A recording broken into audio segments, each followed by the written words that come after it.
Hello friend, welcome to my YouTube channel. तो आज मैं आपको बताने वाला हूँ केदारनाथ मंदिर के बारे में। केदारनाथ मंदिर के 10 ऐसे तथ्य जो आपको कर देंगे हैरान। क्या आपने कभी सोचा है कि केदारनाथ मंदिर इतना खास क्यों है?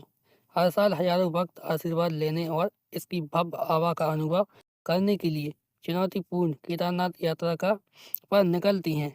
हालांकि बहुत से लोग इस धार्मिक महत्व के बारे में जानते हैं, लेकिन कुछ अविश्वसनीय तथ्य हैं जो इस मंदिर को वाकई अनोखा बनाते हैं। इसके रहस्यमय उद्गम से लेकर इसके मनमोहन परिवेश तक, केदारनाथ मंदिर मंदिर का हर पहलू इस आध्यात्मिक यात्रा में चार चांद लगा देता है। आइए जानते हैं 10 आश्चर्यजनक तथ्य जो आपको इस पवित्र स्थल की ओर भी अधिक सराहना करने और आपकी तीर्थ यात्रा की अविस्मरणीय यादें बनाने के लिए प्रेरित करेगा। वीडियो के अंत तक बने रहे। केदारनाथ मंदिर न केवल प्राचीन है, यह सदियों की अटूट आस्था का जीवंत प्रमाण है।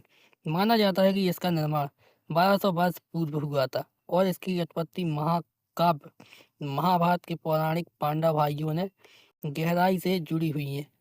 परंपरा के अनुसार उन्होंने इस पवित्र तीर्थ स्थल का निर्माण तपस्या के रूप में किया था। बाद में हिंदू दर्शन के एक प्रमुख व्यक्ति पूज्य आदि शंकर ने इसके गहन आध्यात्मिक महत्व को पहचाना और इसे एक प्रमुख तीर्थ स्थल के रूप में पुनः स्थापित किया। इस घटना ने केदारनाथ को चारधाम यात्रा के एक महत्वपूर्ण भाग के रूप में स्थापित कर दिया, जिसे लाखों हिंदू आध्यात्मिक मुक्ति के लिए आवश्यक मानते हैं। यह मंदिर आमेट भक्त का प्रतीक है, जो आधुनिक तीर्थयात्रियों को उनकी आस्था की प्राचीन जड़ों से जोड़ता है। इसके स्थान के क्या है रहस्य? गढ़वाल हिमालय के हृदय में 11,755 फीट की अद्भुत ऊंचाई पर स्थित केदारनाथ मंदिर मानवीय दृढ़ता और सत्यपात्र की कौशल का अद्भुत उदाहरण है। यह शांत मंदाकिनी नदी के किनारे स्थित है और बर्फ से ढकी चोटियों और प्राचीन वन्य जीवन की अद्भुत पृष्ठभूमि प्रस्तुत करता है। इसकी उत्तरजीविता को और भी उल्लेखनीय बनाता है इसका भूकंप प्रवण क्षेत्र में स्थिति होना। भूकंपनीय गतिविधियों के निरंतर खतरे और 2013 के विनाशकारी बाढ़ के बावजूद यह मंदिर अड़िग रहा। अपेक्षाताओं को धता बताते हुए और अपनी भव्य सुरक्षा में विश्वास को मजबूत करते हुए यह स्थान केवल एक भौगोलिक बिंदु नहीं है, यह एक ऐसा स्थान है जहाँ प्रकृति की भव्यता आध्यात्मिकता की भक्ति गहराई से मिलती है। केदारनाथ मंदिर में स्थित शिवलिंग कोई साधारण प्रतीक नहीं है। अन्य कई मंदिरों में पाए जाने वाले चमत्कार सम्मिलित शिवलिंगों के विपरीत यह शिवलिंग आकार में अनोखा अनियमित है और भक्तों का मानना है कि यह शिवलिंग स्वयं प्रकट हुई है। किंवदंतियों के अनुसार भगवान शिव स्वयं इस रूप में प्रकट हुए थे, जो उनके भक्तों को प्रत्यक्ष आशीर्वाद था। यह पवित्र शिला 12 ज्योतिर्लिंगों में से एक मानी जाती है, जो भगवान शिव के सबसे पवित्र निवास है और इसे गहन भक्त का केंद्र बिंदु माना जाता है। यह मानता है कि शिवलिंग ईश्वरीय उपस्थिति का प्रत्यक्ष प्रकटीकरण है। एक गहन है आध्यात्मिक महत्व प्रदान करती है, जो दूर दूर से तीर्थ यात्रियों को आकर्षित करती हैं। केदारनाथ से पांडवों के जुड़ाव की कहानी पश्चाताप और दैवलीय लीला की एक मार्मिक कथा है। विनाशकारी कुरुक्षेत्र युद्ध के बाद अपराधबोध से ग्रस्त पांडवों ने भगवान शिव से क्षमा मांगी। उनसे बचने के लिए शिव ने स्वयं को एक बैल नंदी के रूप में परिवर्तित कर लिया और केदारनाथ में शरण ली। जब पांडवों ने अपनी अटूट भक्ति से उन्हें पहचान लिया तो उन्होंने धरती में विलीन होने का प्रयास किया। हालांकि पांडवों में से एक भीम उनके कुंवर और को पकड़ने में सफल रहे, जिसके परिणाम स्वरूप वह कुंवर दिव्य रूप में प्रकट हुआ और आज मंदिर के मुख्य देवता के रूप में पूजित हैं। यह कथा मंदिर को पौराणिक गहराई की एक समृद्ध परत प्रदान करती है, जो इसे बिंदु संस्कृत को आकार देने वाले महाकाव्य से जोड़ती है। केदारनाथ से कुछ ही दूर पर त्रियुगी नारायण मंदिर स्थित है, जो अत्यधिक आध्यात्मिक महत्व का स्थल है। ऐसा माना जाता है कि यही वह पवित्र स्थान है जहाँ भगवान शिव और देवी पार्वती का विवाह हुआ था। इस मंदिर को सबसे उल्लेखनीय विशेषता इसकी अखंड ज्योति है। इसके बारे में माना जाता है कि यह उनके विवाह समारोह की अग्नि है जो आज भी जल रही है। भक्तों का मानना है कि इस मंदिर में आशीर्वाद लेने से वैवाहिक बंधन मजबूत होते हैं और जीवन भर सुख की प्राप्ति होती है। इस अखंड ज्योति की उपस्थिति दिव्य मिलन और प्रेम एवं समर्पण की अमित शक्ति की निरंतर याद दिलाती है। उत्तराखंड में 2013 की बाढ़ एक विनाशकारी घटना थी, जिससे व्यापक तबाही और जान माल का नुकसान हुआ। इस अराजकता के बीच केदारनाथ मंदिर आशा की किरण बनकर खड़ा रहा और चमत्कारिक रूप से इस आपदा से बच गया। भीषण भूसंकला और मूसलाधार बारिश ने पूरे क्षेत्र को अपनी चपेट में ले लिया और अपने रास्ते में आने वाली हर चीज को नष्ट कर दिया।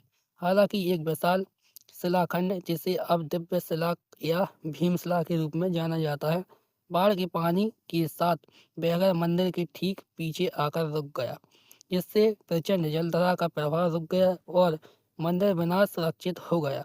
इस चमत्कारी घटना को कोई ईश्वरीय हस्तक्षेप का स्पष्ट संकेत माना जाता है, जो मंदिर की पवित्रता सुरक्षा में विश्वास को पुष्ट करता है। केदारनाथ मंदिर की स्थापत्य कला अपने आप में एक अद्भुत चमत्कार है। बिना गारे के विशाल जटिल रूप से गुथे हुए पत्थर के स्लैबों से निर्मित यह मंदिर समय की कसौटी पर खरा उतरता है और हिमालय की कठोर जलवायु को भी झेला है। यह प्राचीन निर्माण तकनीक, जो ऐसे निर्माताओं के कौशल और सरलता का प्रमाण है, ने मंदिर को भारी बर्फबारी, तेज हवा और भूकंपीय गतिविधियों सहित विषम मौसम की परिस्थितियों को सहन करने में सक्षम बनाया है। यह मजबूत संरचना लचीलेपन का प्रतीक है, जो पारंपरिक स्थापत्य कला की स्थायी शक्ति को प्रदर्शित करता है। हिमालय में व्याप्त चरम मौसम की स्थिति के कारण केदारनाथ मंदिर हर साल केवल सीमित अवधि के लिए ही, आमतौर पर अप्रैल से नवंबर तक, दर्शन के लिए सुलभ रहता है। कठोर सर्दियों के महीने में जब बर्फ क्षेत्र में बर्फ से ढका होता है, भगवान शिव की मूर्ति औपचारिक रूप से उखीमठ ले जाया जाता है, जहां भक्त अपनी प्रार्थनाएं जारी रखते हैं। यह मौसमी बंद और स्थानांतरण मंदिर और हिमालय की प्रकृति लय के बीच गहरे संबंध को दर्शाता है, जिससे भक्तों का एक अनूठा चक्र बनता है जो बदलते मौसम के साथ तालमेल बिठाता है। केदारनाथ तक की 16 किलोमीटर की यात्रा की चुनौतियों को ध्यान में रखती हुए तीर्थ यात्रा को और अधिक सुगम बनाने के लिए हेलीकॉप्टर सेवाएं शुरू हो गई हैं। फाटा, गुप्तकाशी और सिरसी जैसे स्थानों पर स्थित नज़दीकी हेलीकॉप्टर से संचालित होने वाली ये सेवाएं श्रद्धालु को अपनी यात्रा शीघ्रता और आराम से पूरी करने में सक्षम बनाती है। यह विकल्प विशेष रूप से वृद्ध यात्रियों का शारीरिक रूप से अक्षम लोगों के लिए लाभदायक है, जिससे वे बिना किसी कठिन यात्रा के केदारनाथ के आध्यात्मिक महत्व का अनुभव कर सकते हैं। इसके अतिरिक्त हेलीकॉप्टर यात्री राशि हिमालय के मनमोहक हवाई दृश्य प्रस्तुत करती है, जो तीर्थ यात्रा के अनुभव को एक नया आयाम प्रदान करती है। केदारनाथ की यात्रा में एक बार मिलने वाला अनुभव और सही आवास का सुझाव इसे और भी बेहतर बना देता है। एक लंबी और संतोषदायक तीर्थ यात्रा के बाद मंदिर के पास केदारनाथ में आरामदायक और बेहतरीन होटल ढूंढना बेहद जरूरी है। चार मचान रिसोर्ट आराम और प्रकृति का एक आदर्श मिश्रण प्रदान करता है, जो भक्तों को उनकी आध्यात्मिकता यात्रा से पहले या बाद में एक शांतिपूर्ण विश्राम प्रदान करता है। अगर आपको मेरा वीडियो अच्छा लगा हो तो वीडियो को लाइक कीजिए, चैनल को सब्सक्राइब कीजिए और वीडियो को ज़्यादा से ज़्यादा शेयर कीजिए।